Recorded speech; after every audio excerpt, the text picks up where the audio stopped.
back in the late 80s, arcade culture was in full swing. Video games weren't just a pastime. They were events, gathering spots, and testaments to skill. In 1987, Capcom released a title that didn't just test reflexes, but laid the groundwork for an entire fighting game genre. The very first Street Fighter. This wasn't Street Fighter II, the polished global hit everyone knows. This was raw, experimental, and at times brutally unforgiving. Yet, it was also a fascinating time capsule of what arcade gaming was becoming. You played as Ryu by default, or Ken if you were the second player. That's it. No dozen character roster. No flashy select screen. Just two martial artists traveling the world to prove their strength. Ryu and Ken's differences were purely cosmetic in this first outing, but the seeds of their legendary rivalry were already planted. Street Fighter's control scheme was one of its most infamous aspects. The arcade cabinets had two versions, one with 6 buttons like we know today, and one with giant, pressure-sensitive pads that determined attack strength based on how hard you hit them. It sounded cool in theory, but in practice, players either tapped too lightly or slammed the machine so hard it broke. Still, it was an early attempt at making fighting game inputs feel physically connected to your actions, something no other game had really tried. Pulling off special moves like the Hadouken, Shoryuken, or Tatsumaki Senkyaku was almost mythical back then. They weren't explained anywhere, and the inputs had to be discovered through trial and error. It made seeing someone unleash a projectile for the first time feel like witnessing magic. Landing one in a match could turn the tide completely, and because they were so difficult to pull off consistently, it gave the game a sense of mystique. The roster of opponents you faced was eclectic, a world tour of fighters from Japan, the US, China, England, and beyond. Characters like Eagle, Jen, and Adon made their debut here, with Sagat as the intimidating final boss. Sagat's towering frame and devastating tiger shot made him a wall for many players. Defeating him, especially in the arcade, was a badge of honor. His scar from Ryu's Shoryuken, revealed in later lore, is one of the most iconic bits of fighting game storytelling ever. Visually, the game was colorful but simple compared to later entries.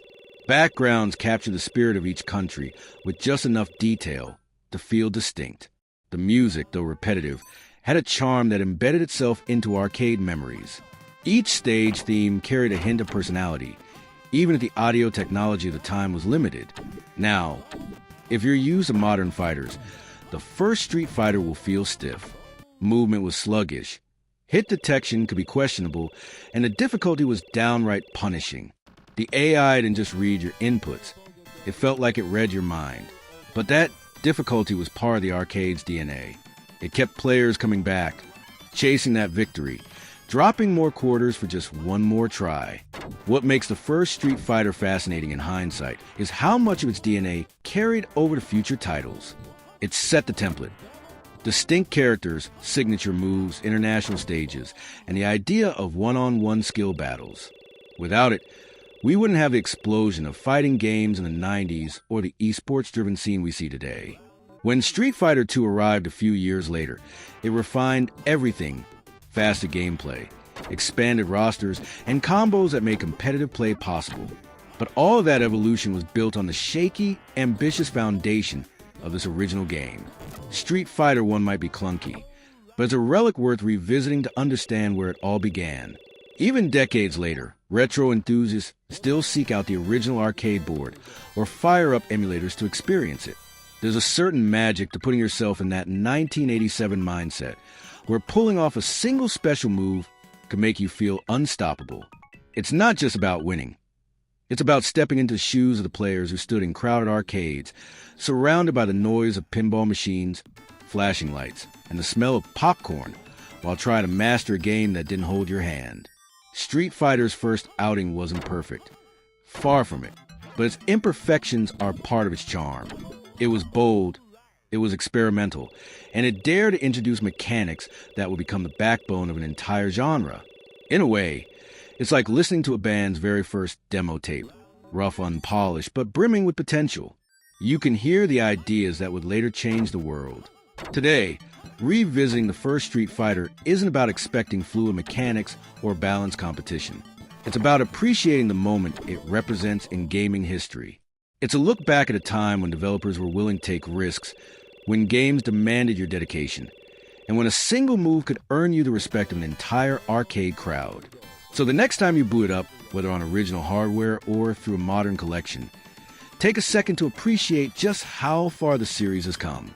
From two fighters and a handful of moves to sprawling rosters, cinematic story modes, and tournaments watched by millions, it all started here, with one game, two warriors, and the simple idea that the best way to settle who's strongest is face-to-face.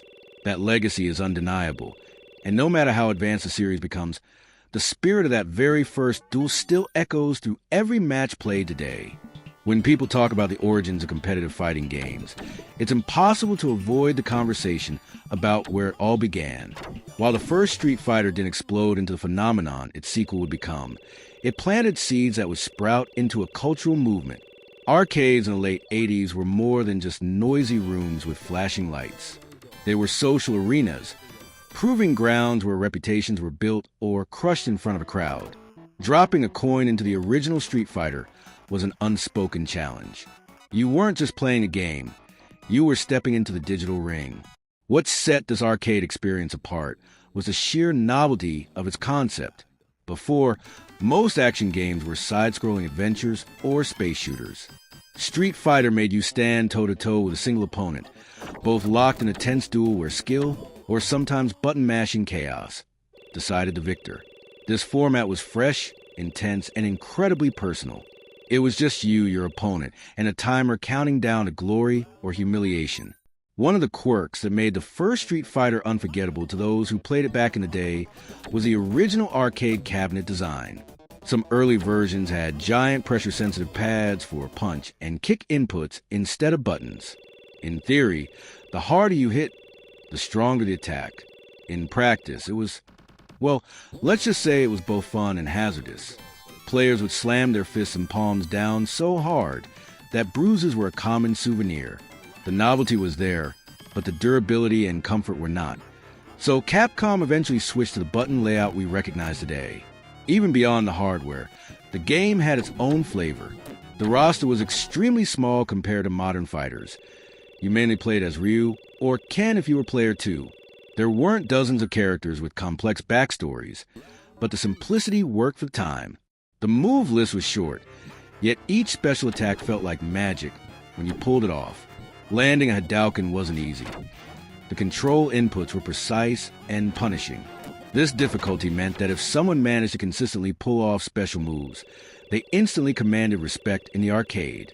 The backgrounds and stages, though primitive by today's standards, carried a lot of charm. Traveling from Japan to the USA, China, and beyond gave the game a world-spanning feel. Even if each stage was just a static backdrop with a few cheering onlookers, that sense of being a globe-trotting martial artist was something unique, especially when most other games kept you locked in one setting. While it didn't have online matchmaking or rank ladders, the arcade environment was its own kind of competitive ecosystem. Word would spread about who the best local player was. People would gather not just to play, but to watch battles unfold, cheering or groaning at every knockout. Losing meant stepping aside for the next challenger, and that pressure was a big part of the fun. You had to defend your spot or risk losing your turn and your bragging rights. Looking back, one of the most fascinating aspects of the original Street Fighter is how much it feels like a prototype for what the genre would become. It had the basics: health bars, round timers, special moves, varied stages, and distinct fighting styles. But it also had rough edges, clunky hit detection, awkward movement, and input precision that sometimes bordered on cruel. In many ways, these flaws gave it character. Players had to work harder, which made every victory more satisfying. The first Street Fighter also carried a certain mystery. In the pre-internet days, rumors and myths spread by word of mouth. Some players swore there were secret characters or hidden moves that no one else could replicate. Whether or not these were true didn't matter. The belief alone kept people experimenting, trying strange joystick motions just to see if something special would happen. That spirit of discovery is something modern games, with all their data mined secrets, can rarely replicate. Its legacy is most clearly seen in what came next. Street Fighter II took everything the original did, polished it to a mirror shine, expanded the roster, refined controls, and essentially defined the fighting game genre. But it's important to remember that without the first Street Fighter, that revolution might never have happened. It laid the groundwork, introduced the basic mechanics, and showed that a head-to-head fighting game could captivate players in a way no other genre could. Today, revisiting the original Street Fighter is like flipping through the earliest sketches of a masterpiece. You see the rough outlines of ideas that would later become iconic. You feel the raw ambition of developers experimenting in uncharted territory. It's not a perfect game, far from it, but its imperfections are part of its charm. Playing it now isn't just about the gameplay itself.